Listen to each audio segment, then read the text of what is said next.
ฟังเสียงลูกบินนะฟังนี้นะประตูเดี๋ยวเข้านะโอ้โหเต็ม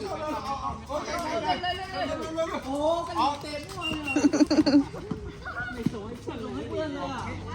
ไอ้เพื่อนสั่งเซฟประตูได้เนี่ยเมื่อกี้อ่ะสั่งประตูเป็นไรประตูเป็นไรมาเก็บเหรอมาจุมาเก็บเห็นไหมเซฟได้ใช่ไหมโอ้สุดยอดเก่งมากแล้วอนาคตทีมชาติเลยแน่ละโอเคมาใหม่เลยก็เลยเอามาให้ประตูคนเดียวก่อนใครเล่นแล้วเนี่ยเปิดให้เพื่อนก่อนเปิดให้เพื่อนก่อนยิงไม่ได้เปิดให้เพื่อนด้วยครับโอเคเข้าไปเลยโค้งแต่ให้กะลีให้กะลีเราเตะเบาๆเตะลงไม่ต้องหลบแล้วเตะเลยเราเตะเองเลยเราบอกเขาไม่ใช่หรอกไม่ใช่ใ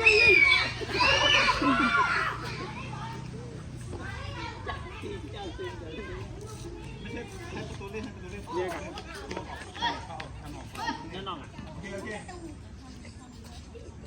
เคให้เพื่อนเราส่งให้เพื่อนเนาะวางแผนดีๆประตูคนเดียวพอที่จะออกมาเล่นเลยประตูคนเดียวพอนั่นแหละใช่ก็จะลงไปเดี๋ยวสับขาลงกะลีเข้าป้อนลงนั่นแหละ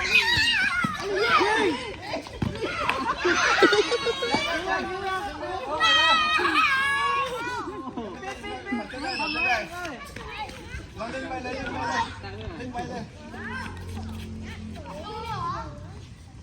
ยังต้องส่งให้เพื่อนก่อนส่งให้เพื่อนจังหวะก่อนไปกินได้ลูกเขียวเลยเจ้าก็เลี้ยงไปเลยสับขาหลอกดิจิตอลmà nữ tôi gì tôi thay giờ dress nữa tôi thay giờ dress mà cho là sáng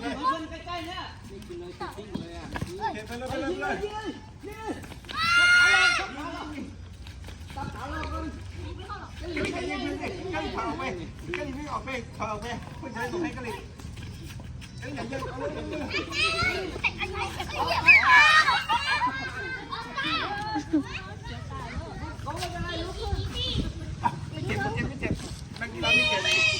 เจ็บเราเอามาว่ะเอาพักก่อนแล้วก็ไปพักก่อนแล้วก็เก็บเอาไปพักก่อนโอเคกันเลยนะสนแล้วจะได้เล่นหรอมาไม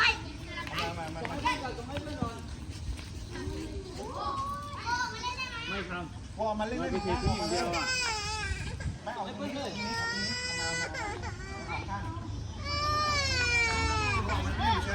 บอลพี่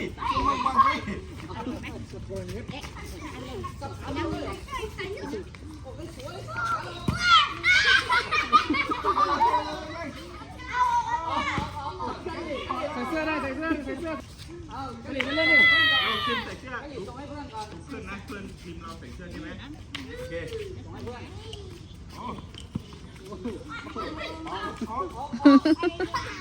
ถอดเสื้อเล่นทีมถอดเสื้อเล่นหรอผ่านไม่รับแรงตัวเองเลยผ่านเลยยิงเลยก็ได้แล้วแต่ถ้าเรามั่นใจอ่ะหรือว่าตัวมีเพื่อนก็ได้ซาก็เลยล้างอารมณ์ก็เลยโอ้โห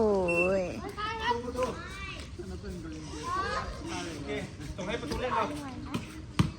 ประตูเตะให้ส่งให้เพื่อนเลยโยนไปเลยเพื่อนอยู่ข้างหน้าเราไปเลยประตูคนเดียวพอส่งให้เพื่อนเลยเพื่อน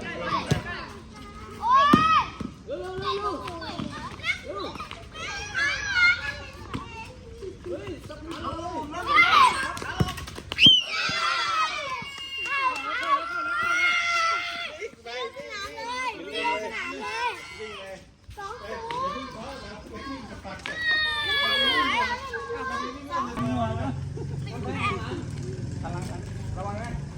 โอเคเดี๋ยวพึ่งนะจับไข่เลยพร้อมไหม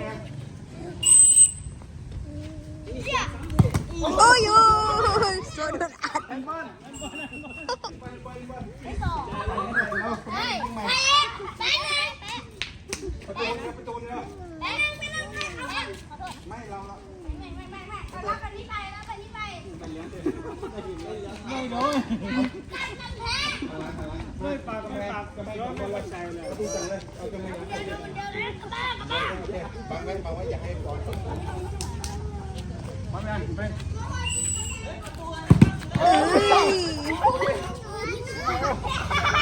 เลยทีนี้ดิเลยช่วยเลยจับไข่ดิทำไมเฮ้ยกะหรี่จับไข่เพราะว่า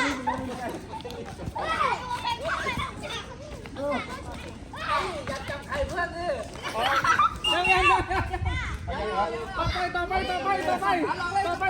ตู้เรื่องไม่มีคนมาประตูไม่มีคนมาประตูใครเป็นประตูโอเคเป็นประตูตรงไหนเพื่อนก็ได้ครับจับใครเพื่อนได้ไงเพื่อนเราต่อไปยังจะส่งให้เพื่อนเลยจะยิงอ่ะยิงระวังนะกะหรี่อยู่ตรงนี้เดี๋ยวพี่เขาส่งให้กะหรี่ยิงอยู่ตรงนู้นอยู่ตรงนี้เอาเลย อุ๊ยอุ๊ยเร็วฝั่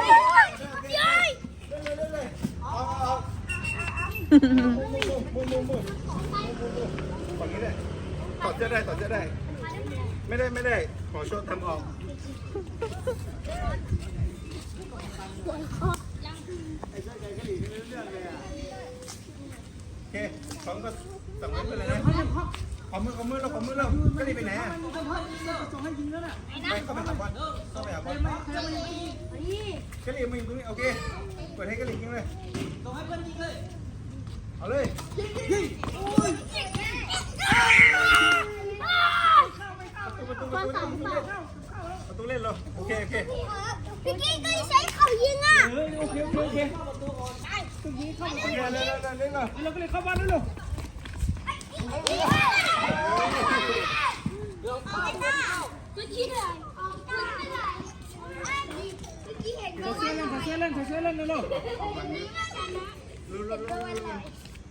ต้องไปเล่นบอลสิเดี๋ยวไล่เราได้บอลเนี่ยซ้อนแล้ว